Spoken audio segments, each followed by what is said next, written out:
natë në kuvend, i cili shkon edhe ndalohet para kamerës aty të kuvendit, edhe sikur e shikon direkt në sy dikën, edhe sikur dikujt i dërgon një mesazh.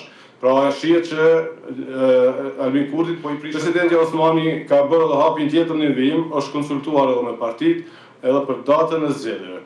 Në ka marrë mendimet e partive politike për datën e zgjedhjeve, edhe tash i presidenti është duke e shqyrtuar cilat prej atyre datave në përputhje me afatet kohore që i parashë kushtetuta, cilën prej atyre afateve ta përcaktoj si datë të zgjedhjeve. Pra ne këtu jemi.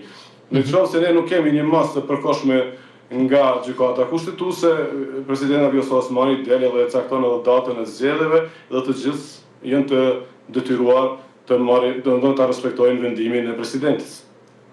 Po mirë, ka që të thjesht të bëni ju, por realisht ajo çfarë shihet deklaratat nga subjektet politike tingëllojnë se situata është më komplikuar se kaq. Lorik, tash ka subjekte politike të cilave nuk ju konvenon kjo situatë e krijuar, edhe natyrisht ashtu ka edhe emocione brenda, edhe normal që disa reagojnë me gjak nxehtësi, disa arrin të ruajnë edhe gjaktësinë, edhe kemi situatë që normal është të krijohet pak tensionohet pak situata.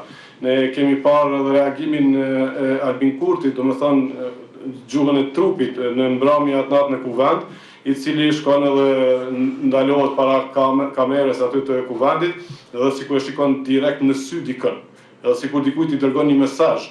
Pra e shihet që Albin Kurti po i prishën planet.